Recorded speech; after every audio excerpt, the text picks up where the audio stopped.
How's it going, Jason? It's been a long time since we last talked, even over video. Uh, I'm really excited for our conversation today. Yeah, hey Joe, man. Thanks for having me on. This is I'm super pumped about this. But yeah, how you doing, man? It's been a while. And in fact, we actually go way back, don't we? Yeah, yeah, at a very interesting place, especially for someone coming like straight out of college, learning IT and then being put into an environment where you have to troubleshoot complex issues without touching a keyboard or a mouse. You can't go to the bathroom without a supervisor. I mean, like what an interesting set of circumstances. Oh yeah, there's definitely an interesting customer with that. I think we can actually say it was a three-letter agency. I think that's the most we can say. But Yeah. yeah, were you working for a security vendor that was like a PAM, privileged identity access management, or something like that? Oh no, I'm sure if I was working with a PAM solution, I would have like pulled my hair out. What little hair I had at the time. I was working with a E911 vendor. Mm. I Yeah. confused because I heard you mention another one of your previous jobs when I was listening to your podcast. Yeah, it was an E91. It was a telephony related solution project we were working on, so that makes sense. Yeah, yeah. That I mean, even I thinking back, I didn't think of how much security work I would actually have to do when I was on site at that agency. The reason being is that when you're going on site, you're told by the person who's in charge of all of IT at that company at that time that, oh, this is JITIC certified, we're good to be there. They always want to make security changes, but we're certified, so we're good to go, right? And then you guys start hacking away at this thing, right in front of me, asking me questions like, well, why can I do this? If it's certified, why can I do this? So why does it break after you run this stig? And it's like me 6 months, maybe 8 months at the time out of college, still learning, the alphabet of IT is like, well, I don't know. I guess I got to go crack open a book in the hotel room because apparently I'm not leaving this site until we figure it out. Yeah, that was certainly trial by fire on learning on that, and That, good experience overall. Though I that's think the it was, definition. yeah. So hey, congratulations on your kid, by the way. I won't get personal or anything, but congrats on that. That's awesome. Yeah, absolutely. I mean, I appreciate that. It's it's been challenging for sure when people say that I guess it's fun and rewarding to have kids. It absolutely is. It's just that first year, right? That is just like it's brutal, Absolutely getting and over it's the hump not there. easy. It's not easy working a 9 to 5 job, doing a podcast, doing consulting, and all the other things that I do, right? And it would be impossible to do all of that, or really any of that, without having my wife stay home. I wish I could give you some nugget of advice, but just one day at a time really pushes you through. But it does get Right. easier. It does get better. Right. So, Jason, I like to start everyone off with, how you got into IT, how you got into security. The reason why I do that is because I have a lot of audience that, it could be their first time, going down the path of trying to get into IT or trying to get into security. Maybe they're doing a career change and hearing everyone's path into it, maybe lets that one person know, like, hey, it's possible. This person did it. Maybe it's possible for me too. Maybe I can do this thing. What was your origin story like? Yeah, great question, man. Super excited to be on this podcast. So my story is I actually started out cutting my teeth in IT before I really got into cybersecurity. And I'll make one point which I think is different than today when you see a lot of college graduates and going straight into cybersecurity infosec jobs, where they're doing pen testing or something of that nature. I had to kind of cut my teeth with IT. So I was doing kind of Linux engineer, sysadmin slash network engineer, security engineer for a few years for startups before I even got into cybersecurity, where I started doing, penetration testing. I think I didn't do my first pen test until about 2004. So the other point about that is I have trying to think of a good way to describe this. Oh, yeah. So when I graduated from college, it's interesting, Joe. I was really interested in law enforcement, federal law enforcement, going into the FBI. And at that time, you had to have like 4 years of undergraduate experience after college if you weren't master's degree. So I was like, you know what? I'm going to do some cool IT stuff for a few years because I got to get some experience under my belt. So I'm thinking I'm going to do computer crime squad, FBI type stuff. So I was kind of going down that path of like, I'm going to do IT and security for a while to get some good experience, but my ultimate goal is law enforcement. And then I kind of fell into something where the whole FBI thing fell through, and I found another pathway. But I was inspired by someone who was a mentor of mine, and I wrote a tool and I did a blog. I wrote this pen test tool. I was working for a pen test mill, so to speak, doing back-to-back pen testing over and over again. And my boss at the time is a brilliant guy by the name of John Kindervog. He's done a lot of zero trust stuff. He was my boss, my mentor at the time. And I was deathly afraid of speaking at conferences. And he convinced me to speak at my first, hacker conference.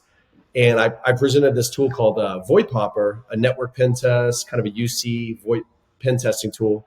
And it kind of took off for me there. I decided, I want to do something cool in the community to kind of give back to the community. And it ended up kind of taking off. And I started speaking at conferences like DEF CON, and I kind of got the bug on doing research. And so I was really heavily involved in VoIP and UC pen testing at the time. This is kind of like the mid 2000s.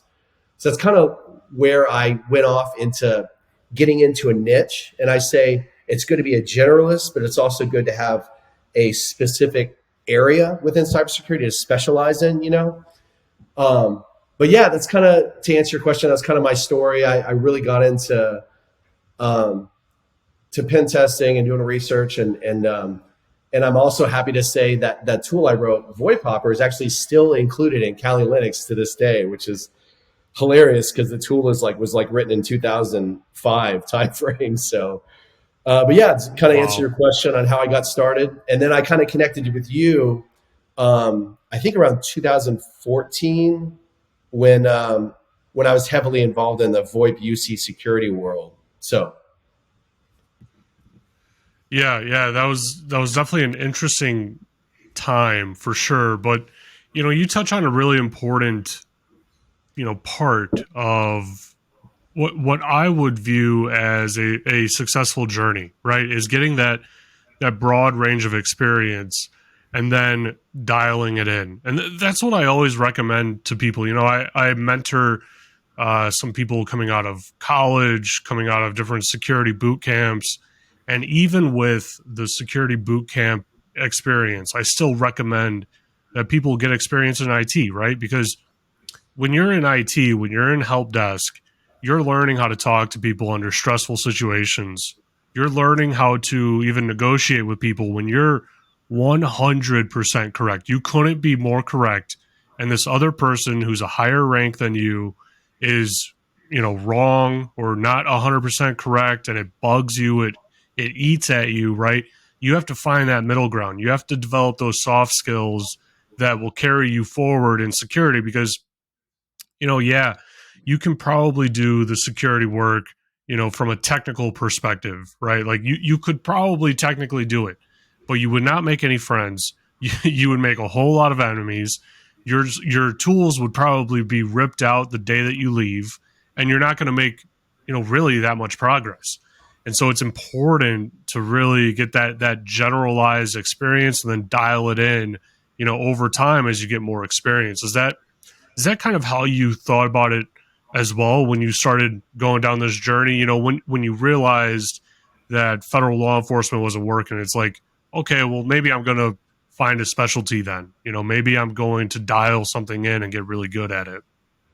Yes, absolutely. I could not agree with you anymore. I think we're saying the same thing here, and I think is cutting your teeth in IT and getting that strong foundation before getting deeper into cybersecurity. For example, if you're talking about something like penetration testing, uh, as a use case and example, Joe, it's all about context and business context, right? When you're executing vulnerabilities to show business risk, if you're straight out of college and going in and you're doing pen testing and you're exploiting vulnerabilities and flaws, but you don't have that business context to know how the vulnerabilities impact the business and disruption of revenue, IT revenue operations, it's a major deal, right?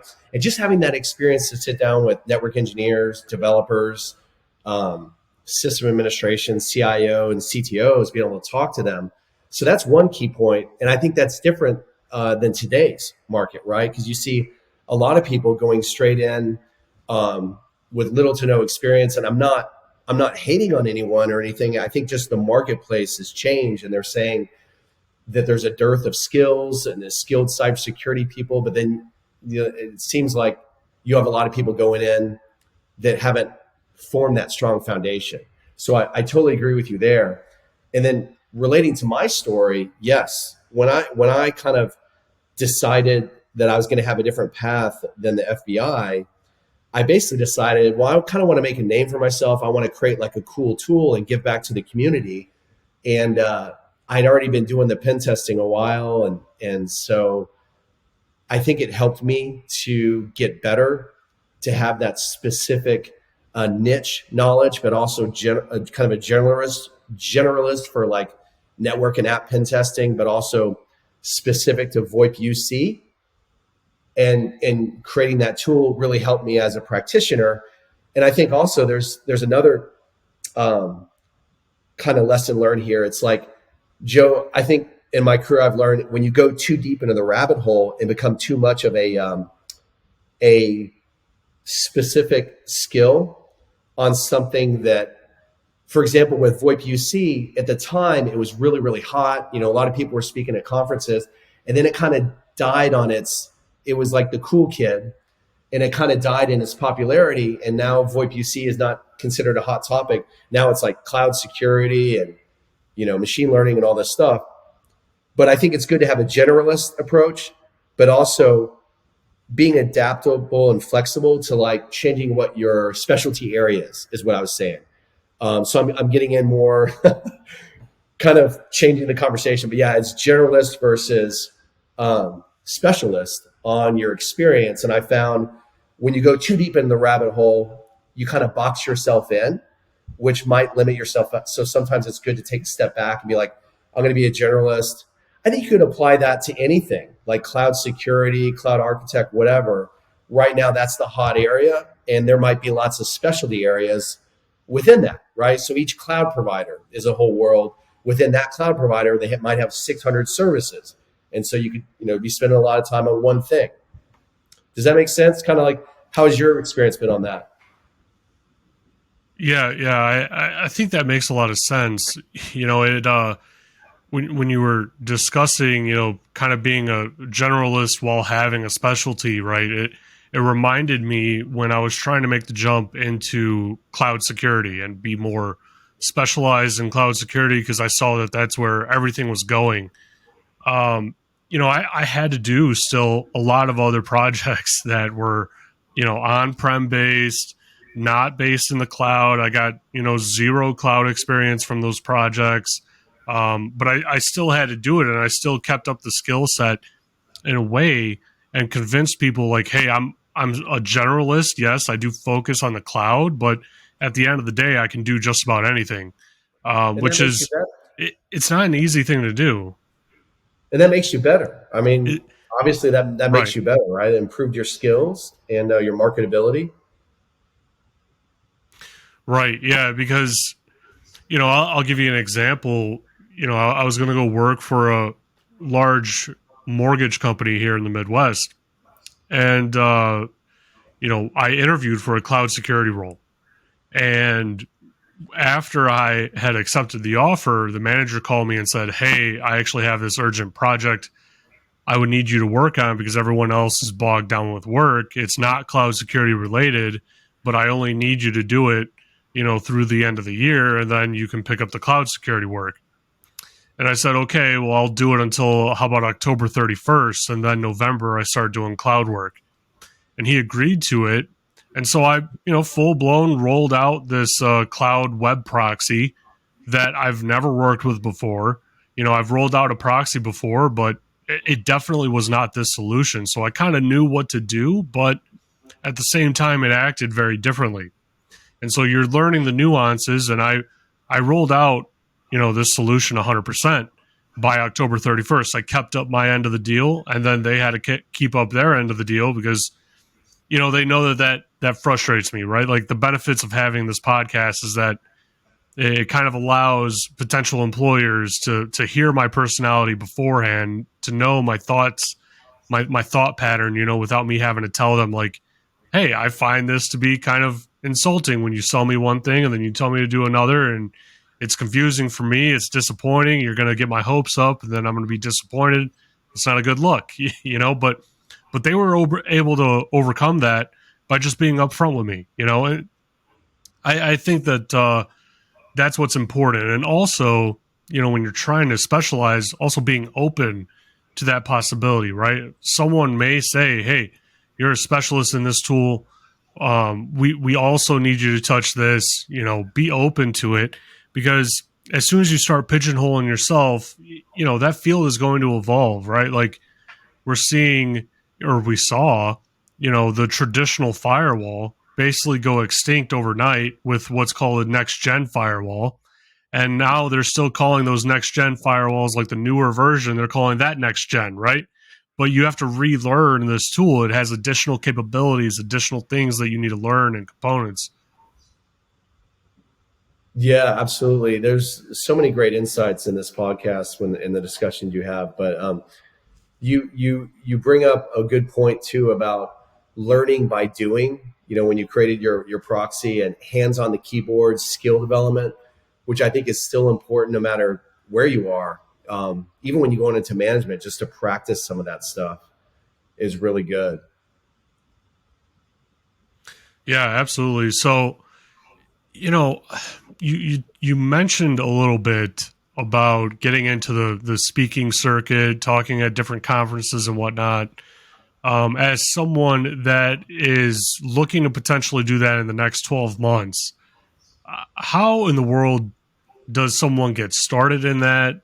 The daunting task of speaking in front of hundreds of people, even tens of people, is will make anyone nervous, in my opinion. Like, how do you get past that? What do you decide you're going to talk on? The issue that I have personally is thinking that what I have to talk about is actually important enough to talk about it. Like, Yeah. I feel like I'm still the dumbest person in the room, like on stage. It's just like, all right. Yeah. So, great question. Is this something you're thinking about doing? Just curious. Oh yeah. Yeah. I definitely, I want to do it. It's just about making that jump. Yeah. Yeah. It's a huge leap. And that very first one, I'd say there's no getting around it. It's painful and nerve wracking and hard on the first one, but it gets easier. So to answer your question, going back to the story I told, I had a great mentor, John Kindervog, who kind of got me started on it. So I could say if you have someone you can co-present with, like do the research together, it makes it kind of a team effort, and it kind of takes a little bit of the pressure off of you because you're not failing, you're failing with one other person, the risk of doing that. So that's one idea. And I think what I did is I had first already created the research first before I worked on the presentation and then started peddling it to the conferences, which I think is important because once I spoke at my first conference, I started getting the bug and I wanted to do it. And what I started doing, which I don't do anymore, is I started working on CFPs and presentation proposals with great ideas and if I got accepted, I would let the research evolve as I was getting ready to present. versus doing the research first and finishing it, and then having the presentation evolve when you present it, when you apply for the CFPs. Does that make sense? So instead of doing it the CFP first and then doing the research, kind of finish the research or at least get halfway through it and then start thinking about how you want to present that to the world. The other piece of advice I can give is, man, find something that inspires you, that you're passionate about, is a major thing here. And letting it evolve organically. Because when I created the tool and I started first doing it, it was from the pen testing I was doing. It was like a lesson learned case study from a real pen test. And it kind of evolved into something I just want to share with the community, kind of like a case study. So I think, yeah, I'd say first, finding something you're happy and passionate about, that you can like grab onto, kind of maybe like a hobby of some sort. So Joe, I've kind of gotten back into this now, and I've created some new tools and on my GitHub, and I've started kind of getting back into the speaking. But like I'm taking a different approach. Like I said, I'm waiting until I'm done with the tool and the research, and then I think, well, that would be cool to show this here or there. I'm not in a rush. It's kind of like enjoying the process. It's not a marathon. It's like the grind of letting things evolve more naturally. And then, hey, how can I present this at a conference? Does that make sense? Yeah, I think it's definitely more of a process, right, of deciding the topic and whatnot, and kind of, I guess, doing the research and setting that end goal, right? Like DEF CON, for instance, maybe in January you submit the paper, get approved, and then you're working towards that goal. I think I definitely need, I definitely need that, really that kind of goal or that target date, right? To motivate myself to get the stuff done on time and make the progress that I need to make. It's just, I think it's more about at this point deciding what I want to talk on, um, and maybe not even worrying about the value that it provides to the community necessarily. Mm-hmm. Not to say that I don't want to provide value, but I think I get hung up on that too often, and it holds me back. Where it's like, well, is this providing value? Am I doing anything good here?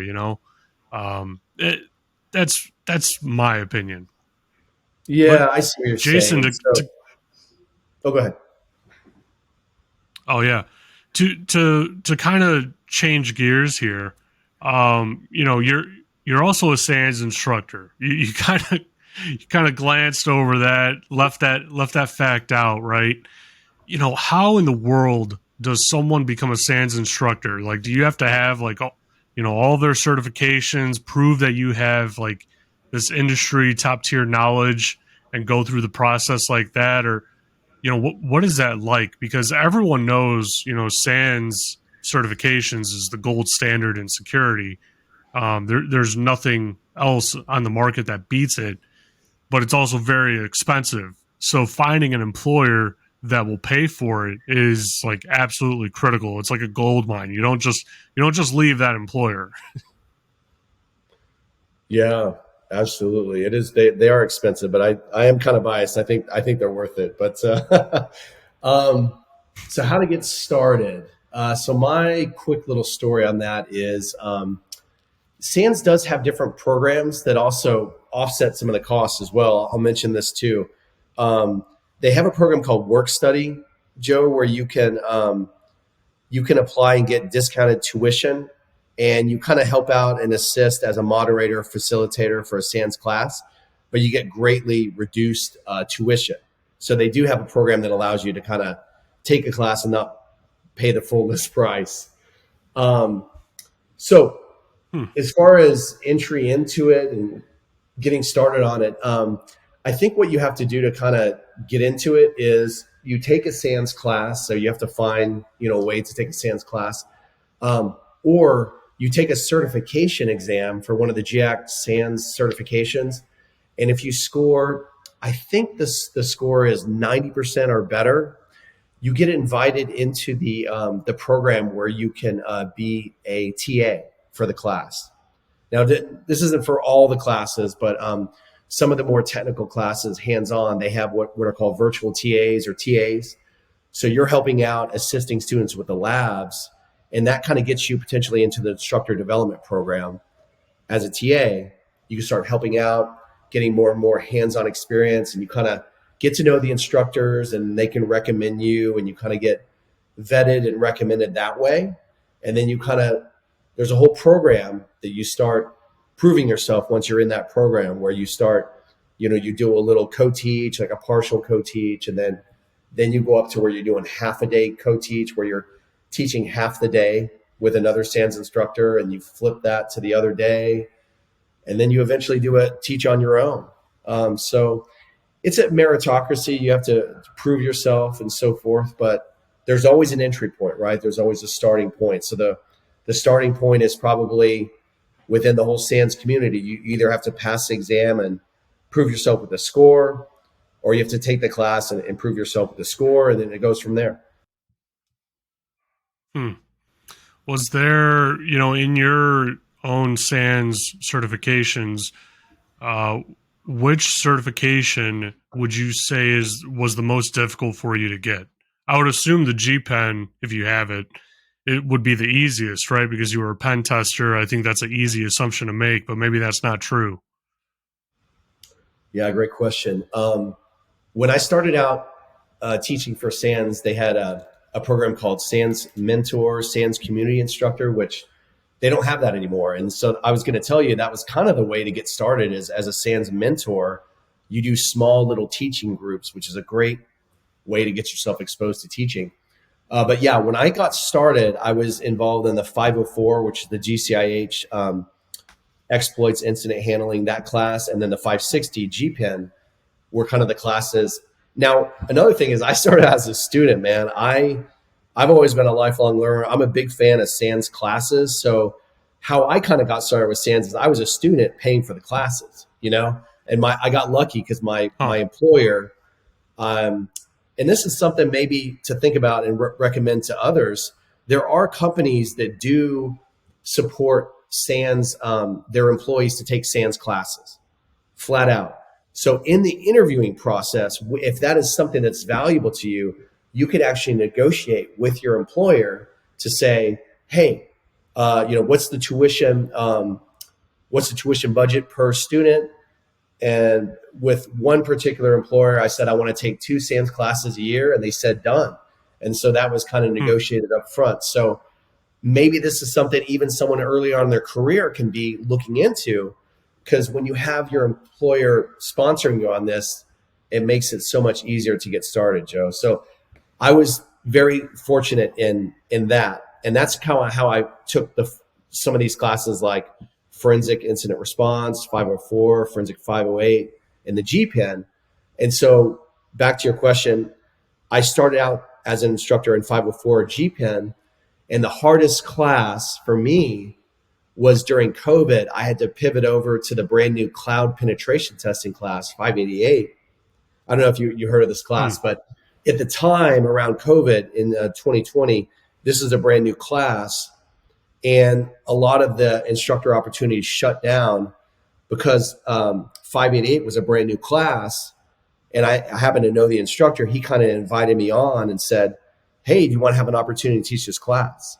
So to answer your question, the GCPN, the cloud penetration testing, was the hardest thing to pivot over to, because it was just a brand new class, and the content was, so much more like a Google, kind of like a site reliability engineer type pen tester, network system, app pen test. It was just more challenging content Hmm. for my background in like GPen and app pen testing. So does that answer your question? Long winded, I know. Yeah. Yeah, I think so. I mean, it's interesting, right? Like you would think that a pen tester, really of any caliber, that those skills would translate easily across like on-prem and cloud and whatever it might be, right? Like containerized environments and whatnot. But that's not always the case, and I guess that there's a reason why there's different specialties, right? Like there's There's physical pen testers. If you want to break into a building or infiltrate a facility, there's people that carry around lockpicks and different methods of bypassing biometrics and all that sort of stuff, right? And then if you want to pen test the actual network, there's a different specialized person for that. So it only makes sense that there's a specialized cloud pen testing skill set. I honestly I never really thought about it like that. It makes sense though. Yeah, yeah, you bring up a great point. Honestly, like the pen testing methodology and approach is, if you have network or app pen testing, it's similar yet different, right? So the difficult thing I think to wrap your mind around if you're kind of new to it, and we have a lot of people in the class that are like very experienced pen testers, either internal red team or consultancy type pen testers, and so I think the difference is kind of like you're using the cloud control plane to carry out attacks, whereas you have to shift your mind because like in the 90s and 2000s, it was coming in through the front door into a data center on premise where you had network services that were vulnerable on the edge of the network or apps. And now with cloud pen testing, it's more you're using the cloud control plane. So it's like, how do I use the AWS CLI and the Azure AZ to carry out attacks? How am I carrying out attacks with Kubernetes and containers with kubectl? And so yeah, it's like Hmm. you're coming in through the front door, but there's also a whole, there's an overlay network and an underlay, and you're coming in through the cloud control plane. So wrapping your mind around that, and all the different cloud services is definitely kind of a little bit of a shift, so to speak. So are you basically trying to use the cloud's control plane against itself to gather information and have it disclose more information than it should, or how does that work? Because that's a very Potentially, interesting technique. That's a very interesting method. yeah. So potentially, yes. And so the idea is that you could take the authorization keying material from whatever the cloud provider is, or whether it's GCP, AWS, or Azure, a identity like a programmatic access key in AWS. So you're taking that as your starting point and saying, what are the privilege escalation and attack pathway primitives for, a developer or an admin within the AWS environment to abuse the network or a non-privileged programmatic access key? How can they pivot unauthorized to another S3 bucket, or how can they elevate their privileges to become root, or whatever it is the scenario is. So yes, you start off with you can do black box approach, but you can also say, let's start with some keying material data like a cloud identity, and let's see what can be abused within in the environment. Hmm. That's really interesting. And then I assume there's a different set of rules of engagement for that sort of work, right? Because you have to kind of get whatever AWS will allow to be pen tested in their environment. And if it deviates from that, you'd probably have to get special approval and whatnot, right? Correct. Yeah. And the beauty of it, the cloud providers each have documented their terms of service for their services. So you can go to their pen test page and you can basically scope out each one of the services that's allowed. Some of them you don't even have to get permission to pen test. Some of them you do, and some of them are prohibited type of activities. So you do have to kind of map it out that way. But yeah, I mean the idea is a customer you can test from the outside to get unauthorized access to a cloud environment or gain access. Like if you can do code execution on a developer's laptop, you can actually extract off their keying material, right? So at that point, it's become a control plane cloud pen test to see how you can pivot using the SDK, right? Or another scenario is within the rules of engagement, and this is kind of something we encourage, is like, what if the cloud provider, what if you tell the customer, let's just assume that a developer was phished, right? And that someone got access to a programmatic access key, right? So let's start the pen test with a key you've provided us, the customer, that's non-privileged key. And so that's a part of the pen test. It's just included to see what are the privilege Hmm. escalation attack pathways. Interesting. So, Jason, what are you working on or creating right now? You mentioned before you created the VoIP tool.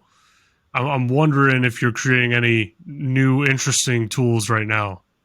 Yeah, man, I love that question too. I'm back in the community creating new tools, and I have tools planned, and I have a huge list of tools that I have in my roadmap, my software roadmap. Because and so one of the tools that I released that I've been working on the last 3 years is called Purple Cloud.